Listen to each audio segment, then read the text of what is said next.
जय हिंद, वंदे मातरम। स्वागत है आप सभी का फ्री एग्जाम जिन यूट्यूब चैनल पर। दोस्तों, अगर आप सक्षमता परीक्षा 3.0 का एग्जाम देने वाले हैं तो आज ये हिंदी का शानदार प्रैक्टिस सेशन होने वाला है, जिसमें हमने केवल वही प्रश्न शामिल किया है जिस प्रकार के प्रश्न आपके एग्जाम में पूछे जाते हैं। तो अगर आप डेली हिंदी के प्रैक्टिस सेशन में हमारे साथ जुड़ते हैं तो विश्वास रखिए कि प्रश्न हिंदी में आपसे गलत नहीं होगा। तो चलिए सेशन को प्रारंभ करते हैं और पहला शानदार प्रश्न देखते हैं।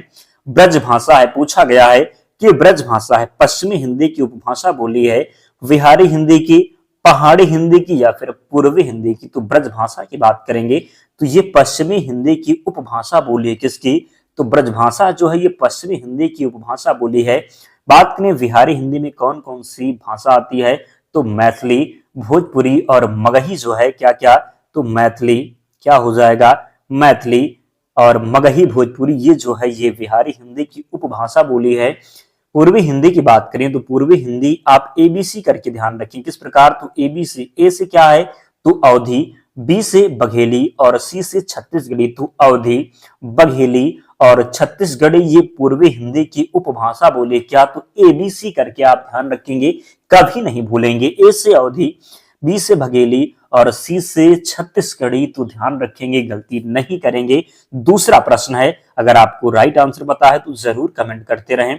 पिछले प्रश्न में ही हमने आपको बताया बिहारी हिंदी में मगही, मैथिली और भोजपुरी। तो यहां पर पूछा गया है मगही किस भाषा की बोली है।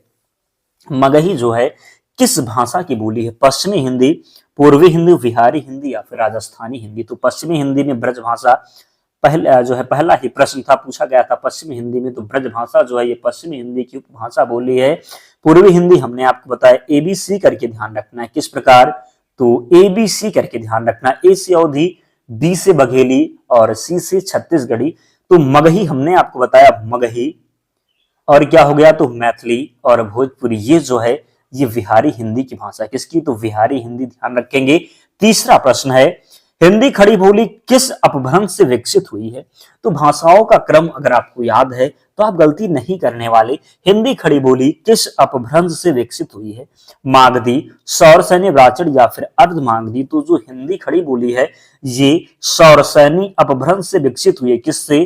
तो सौरसैनी अपभ्रंश से। अगला प्रश्न है, भाषा के आधार पर भारतीय राज्यों की पुनः संरचना की गई थी। भाषा के आधार पर भारतीय राज्यों की पुनः संरचना की गई थी 1953 में, 1954, 1956 या फिर 1952 में। तो राइट आंसर हो जाएगा 1956 में। कब? तो भाषा के आधार पर भारतीय राज्यों की पुनः संरचना की गई थी 1956 में। किस तिथि को हिंदी को राजभाषा बनाने का निर्णय लिया गया? 26 जनवरी 1950, 14 सितंबर 1949, 14 सितंबर 1950 या फिर 15 अगस्त 1947। तो राइट आंसर वी ऑप्शन हो जाएगा। क्या? तो किस तिथि को हिंदी को राजभाषा बनाने का निर्णय लिया गया? तो राइट आंसर हो जाएगा 14 सितंबर 1949 को। इसलिए 14 सितंबर को राष्ट्रीय हिंदी दिवस के रूप में मनाते हैं। पूछा जाए विश्व हिंदी दिवस कब मनाया जाता है तो 10 जनवरी को। कब? तो 10 जनवरी को। अगला प्रश्न है, हिंदी दिवस किस दिन मनाया जाता है? पिछले प्रश्न में हमने आपको बताया 14 सितंबर को। कब?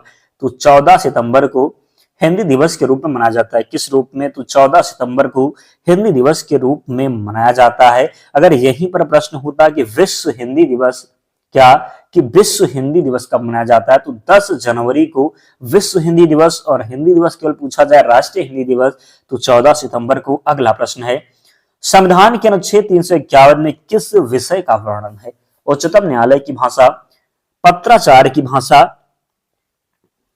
हिंदी के विकास के लिए निर्देश, संघ की राजभाषा।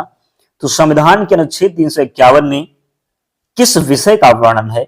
तो राइट आंसर हो जाएगा हिंदी के विकास के लिए निर्देश दिया गया है। किसमें? तो अनुच्छेद 351 में। संविधान के अनुच्छेद 351 में किस विषय का वर्णन है?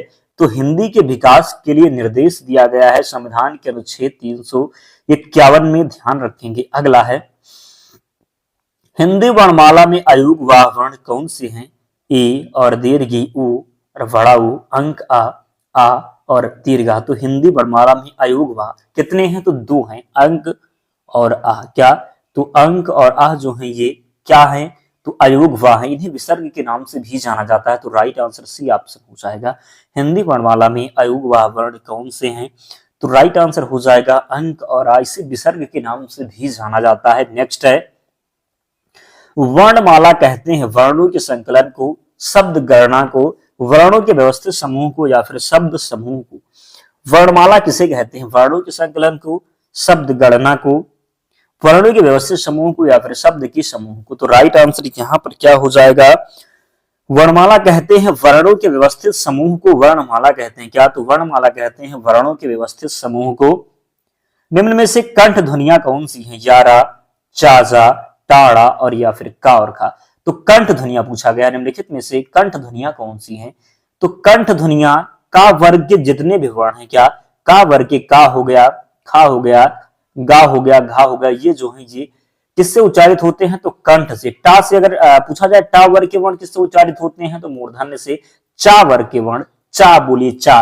तो जब आप चा कहेंगे तो जब तक आपकी जो जिह्वा है आपके तालु को स्पर्श नहीं करेगी तब तक आप चा नहीं बोल सकते। तो चा जो है, चा वर्ण के जितने भी वर्ण हैं ये किससे उच्चारित होते हैं? तो तालु से। गलती नहीं करेंगे, ध्यान रखेंगे, इसी प्रकार का प्रश्न पूछा जाता है एग्जाम में। अगला है, स्थान के आधार पर बताइए कि मूर्धन्य व्यंजन कौन से हैं? स्थान के आधार पर बताइए कि मूर्धन्य व्यंजन कौन से हैं? डाढ़ा, जाझा, पा, फा, गा, घा। तो हमने आपको बताया मूर्धन्य। मूर्धन्य जो हैं ये टा वर्ग के जितने भी वर्ण हैं, टा वर्ग के जितने भी वर्ण हैं ये मूर्धन्य हो जाएंगे। तो डा और डा, टा, ठा, डा, डा, डा और ढा जो आता है ये टा वर्ग में आता है, इसलिए डा और ढा क्या है? तो मूर्धन्य व्यंजन हो जाएगा। चा, छा, जा, जा, चा में आता है जा, झा, चा वर्ग में क्या आता है? तो जा, झा। तो ये क्या है? तो तालु। किससे उच्चारित होता है? तो तालु से।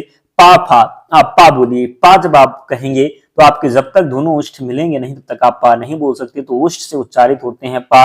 गा, घा, का, खा, गा, घा, ये सब कंठ से उच्चारित होते हैं, ध्यान रखेंगे, गलती नहीं करेंगे। अगला है, और जिन प्यारे दोस्तों ने अब तक वीडियो को लाइक नहीं किया है तो आपको नहीं पता, काफी मेहनत लगता है कि प्रश्न को कलेक्ट करने में, फिर वीडियो बनाने में, तो आप लोग सहयोग जरूर करें। जल्दी से वीडियो को लाइक कर दीजिए और चैनल को सब्सक्राइब करके जरूर हमारे साथ जुड़ जाएं। निश्चित ही यहाँ से आपका बहुत ही फायदा होने वाला है। पूछा गया है निम्न में से शुद्ध वर्तनी का चयन कीजिए, उन्नति उन्नति किस प्रकार लिखा जाएगा? तो राइट आंसर सी ऑप्शन हो जाएगा। अगला है, यह रास्ता दुर्गम है, सावधानी से चलें। दुर्गम का आपको सही वर्तनी बताना है। दुर्गम का सही वर्तनी आपको बताना है, किस प्रकार लिखा जाएगा दुर्गम? तो दुर्गम लिखा जाता है क्या? दा पर छोटा ऊ का मात्रा होगा और फिर क्या होगा? तो गा पर रा, ऊपर रा होगा, फिर मा लिखा जाएगा। तो दुर्गम किस प्रकार लिखा जाएगा? वी ऑप्शन में लिखा हुआ है राइट आंसर। दुर्गम जो है वी ऑप्शन में सही रूप से लिखा हुआ है, तो ध्यान रखेंगे, गलती नहीं करेंगे। नेक्स्ट है, शुद्ध वर्तनी का चयन कीजिए। कृपा का आपको शुद्ध वर्तनी बताना है, तो आसान है, कोई गलती कर ही नहीं सकता। इसमें कृपा कैसे लिखा जाता? तो इस प्रकार लिखा जाएगा कृपा। राइट आंसर वी ऑप्शन में लिखा हुआ है। शुद्ध वर्तनी का चयन करना है, कृपा कैसे लिखा जाएगा? तो वी ऑप्शन में सही रूप से लिखा हुआ है। शुद्ध वर्तनी का चयन कीजिए। तहसीलदार का आपको शुद्ध वर्तनी बताना है, किस प्रकार लिखा जाएगा? तहसीलदार। तो राइट आंसर जो लिखा हुआ है सी ऑप्शन में, कहां पर लिखा हुआ है? तो सी ऑप्शन में जो लिखा हुआ है तहसीलदार, रा पर ई का मात्रा नहीं लगेगा, किस प्रकार लिखा जाएगा? तो तहसीलदार इसका सही उत्तर हो जाएगा। नेक्स्ट है, क्या हो जाएगा? तो यहां पर जो राइट आंसर है सी ऑप्शन में थोड़ा ई का जो मात्रा ये नहीं होगा, क्या होगा? तो एक बार हम लिखकर बताते हैं, आप देखिए, क्योंकि चारों ऑप्शन जो है वो सही नहीं लिखा हुआ। किस प्रकार? तो आप ता लिखेंगे, फिर हा लिखेंगे, फिर शा लिखेंगे, ई का मात्रा लगाएंगे दीर्घ आ का, फिर दा, और दा पर दीर्घ आ का मात्रा और फिर रा, तो क्या हो जाएगा? तहसीलदार लिखा जाएगा। इस प्रकार जब आप रा पर ई का मात्रा काट देंगे तो डी ऑप्शन राइट हो जाएगा, ध्यान रखेंगे, गलती नहीं करेंगे। अगला है, दो वर्णों के मेल से होने वाले विकार को क्या कहते हैं? समास, उपसर्ग, प्रत्यय या फिर संधि। तो दो वर्णों के मेल से होने वाले विकार को क्या कहेंगे? तो संधि कहते हैं। क्या? तो दो वर्णों के मेल से होने वाले विकार को संधि कहते हैं, ध्यान रखेंगे, क्या कहते हैं? तो दो वर्णों के मेल से होने वाले विकार को संधि कहते हैं, याद रखेंगे, गलती नहीं करेंगे। अगला है, संधि के कितने प्रकार होते हैं? 2, 3, 4 या फिर 5। तो संधि के पूछा जाए कितने प्रकार होते हैं? तो 3 प्रकार होते हैं। कौन कौन से? तो स्वर संधि, क्या?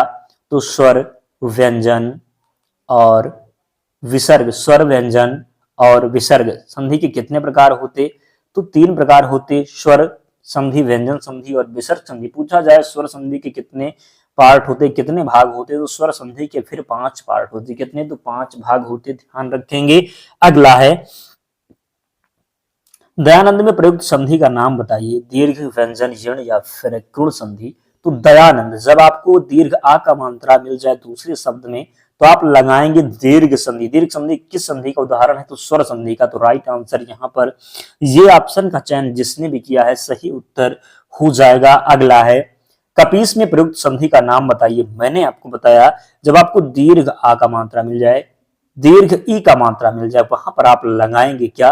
तो दीर्घ संधि। तो कपीस में प्रयुक्त संधि का नाम क्या हो जाएगा? दीर्घ संधि। क्वेश्चन नंबर 20 है, सदैव में प्रयुक्त संधि का नाम बताएं। सदैव में प्रयुक्त संधि का नाम, तो जब भी आपको ए का मात्रा मिल जाए, क्या ए जिसको आप लिखते हैं इस प्रकार डबल है, तो क्या हो जाएगा वहां पर? स्वर संधि। स्वर संधि में कौन सा? तो वृद्धि संधि। स्वर संधि के कितने भाग? तो 5 भाग, उसी में वृद्धि संधि आती है। तो सदैव में कौन सी संधि है? तो वृद्धि संधि है, ध्यान रखेंगे। अगला है, इनमें से कौन स्वर संधि का उदाहरण है? नमस्कार, मनोहर, पवन या फिर संयोग। तो नमस्कार में क्या है? तो नमाधनकार हो जाएगा, इसलिए यहां पर कौन सी संधि हो जाएगी? तो राइट आंसर हो जाएगा नमस्कार में विसर्ग, मनाधनहर विसर्ग संधि। जबकि पवन राइट आंसर होगा, समधन योग व्यंजन संधि हो जाएगा। तो पवन में क्या है? तो स्वर संधि है। तो राइट आंसर सी ऑप्शन हो जाएगा। तपोवन में प्रयुक्त संधि का नाम बताइए। तो तपोवन, जब आप इसका संधि विच्छेद करेंगे तो क्या होगा? तपाह धन वन हो जाएगा। क्या?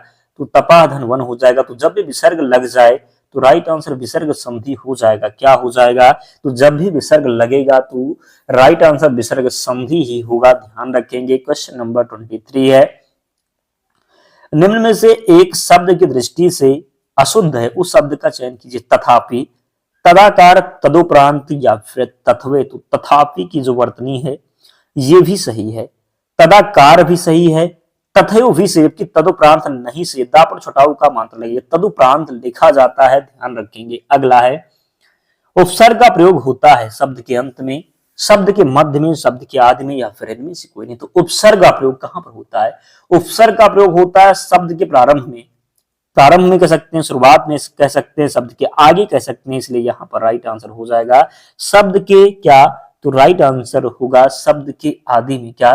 तो शब्द के आदि में उपसर्ग का प्रयोग कहां होता है? शब्द के आदि में। अंत में किसका प्रयोग होता है? तो प्रत्यय क्या होता है, ध्यान रखेंगे। 25 है, जो धातु या शब्द के अंत में जोड़ा जाता है उसे क्या कहते हैं? जो धातु या शब्द के अंत में जोड़ा जाता, प्रत्यय, समास, अव्यय या फिर उपसर्ग। तो हमने आपको बताया प्रारंभ में जो प्रारंभ में जुड़ता उसे उपसर्ग कहते हैं। क्या? तो जो प्रारंभ में जुड़ता उसे उपसर्ग कहते हैं और जो अंत में जुड़ता है उसे प्रत्यय कहते हैं। क्या कहते हैं? तो प्रत्यय कहते हैं। जो अंत में जुड़ेगा उससे प्रत्यय, जो प्रारंभ में जुड़ेगा उससे उपसर्ग। तो राइट आंसर यहाँ पर पूछा गया है, अंत में जोड़ा जाता है, जो धातु या शब्द के अंत में जोड़ा जाता है तो उसे प्रत्यय कहेंगे। क्या कहेंगे? तो उसे प्रत्यय कहेंगे। 26 है, प्रख्यात में प्रयुक्त उपसर्ग कौन सा है? ता, प्रख, आंत या फिर प्रात। तो प्रख्यात में पूछा गया है, तो प्रख्यात में, ख्यात में प्रा उपसर्ग लगा हुआ है। क्या? तो प्रा हो जाएगा। तो राइट आंसर डी ऑप्शन का चयन जिसने भी किया है सही उत्तर हो जाएगा। 27 है, प्रत्युत्पन्नमति शब्द में, प्रत्युत्पन्नमति शब्द में कौन सा उपसर्ग है? प्रति, प्रत्यु, प्रत, प्रा या फिर इनमें से कोई नहीं। तो प्रत्युत्पन्नमति जो शब्द है इसमें प्रति उपसर्ग लगा हुआ है। क्या पता आपको? उपसर्ग आगे जुड़ता है तो प्रति उपसर्ग लगा हुआ है। क्या? प्रत्युत्पन्नति में क्या उपसर्ग लगा हुआ है? तो प्रति हो जाएगा। 28 है, गमन शब्द को विपरार्थक बनाने के लिए आप किस उपसर्ग का प्रयोग करेंगे? गमन शब्द को विपरार्थक बनाने के लिए आप किस उपसर्ग का प्रयोग करेंगे? आ, प्रति, अनु, उप। तो प्रति लगाएंगे तो प्रतिगमन, तो इसका विपरीत शब्द बनेगा नहीं। अनुगमन भी नहीं होगा, उपगमन भी नहीं होगा। लेकिन जब आप गमन, गमन मतलब जाना, जब आ लगा देंगे तो आगमन हो जाएगा, यानी आना। तो क्या हो जाएगा? इसका विपरीत हो जाएगा। तो क्या लगेगा यहाँ पर? आ जो है उपसर्ग लगेगा। गमन शब्द को विपरार्थक बनाने के लिए आप किस उपसर्ग का प्रयोग करेंगे? तो आ का उपयोग करेंगे। 29 है, लेखक शब्द के अंत में कौन सा प्रत्यय लगा हुआ है? एक, आक, अक या फिर का। तो लेखक शब्द के अंत में प्रत्यय लगा हुआ है अक प्रत्यय। क्या? तो लेखक में अक प्रत्यय लगा हुआ है। क्या? तो लेखक शब्द के अंत में कौन सा प्रत्यय लगा हुआ है? तो लेखक शब्द के अंत में अक प्रत्यय लगा हुआ है। अंतिम प्रश्न है, तो जिसने भी अब तक वीडियो को लाइक नहीं किया है, आप सभी से विनम्र निवेदन है, आप लोग वीडियो को जरूर लाइक कर दीजिए और चैनल को सब्सक्राइब करके हमारे साथ जुड़ जाइए। विश्वास रखिए, अगर आप डेली हमारे साथ जुड़ते हैं तो हिंदी में एक भी प्रश्न आपसे गलत नहीं होने वाला। और 10 वीडियो में हम जो जीके जीएस के प्रीवियस ईयर में प्रश्न आपसे पूछे गए हैं, 1 से लेकर के, और 10 वीडियो में हमने सभी प्रश्नों को 1000 प्रश्न कंप्लीट करवाए हैं। तो अगर आप नहीं देखे हैं तो चैनल पर जाकर के जरूर देखिए, निश्चित ही फायदा होगा। यहाँ पर पूछा गया है, अनुज शब्द को स्त्रीवाचक बनाने के लिए किस प्रत्यय का प्रयोग करेंगे? तो अनुज को जब आप स्त्रीलिंग बनाएंगे तो आ प्रत्यय लगेगा, अनुजा हो जाएगा। क्या? तो अनुजा हो जाएगा, इसलिए यहाँ पर राइट आंसर वी ऑप्शन हो जाएगा। दोस्तों आप लोग कमेंट करके बताइए कि 30 प्रश्नों में आपका स्कोर क्या रहा, कितने प्रश्न आप सही कर पाए, जरूर कमेंट करके बताएं। और पीडीएफ के लिए टेलीग्राम चैनल से जुड़ जाना, लिंक डिस्क्रिप्शन बॉक्स में है, या फिर आप टेलीग्राम पर जाएंगे, सर्च करेंगे फ्री एग्जाम जोन, आपको चैनल मिल जाएगा, ज्वाइन हो जाना, वहां पर आपको सारी पीडीएफ मिल जाएगी। तो मिलते हैं नेक्स्ट वीडियो में, या फिर आप जाकर के सर्च भी कर सकते हैं टेलीग्राम पर। क्या सर्च करना है? तो फ्री एग्जाम जोन सर्च करना है, चैनल मिल जाएगा, ज्वाइन हो जाना, वहां पर आपको सारी पीडीएफ मिल जाएगी। तो मिलते हैं नेक्स्ट वीडियो में, तब तक पढ़ते रहिए, ध्यान रखिए अपना, स्वस्थ और सुरक्षित रहिए। जय हिंद।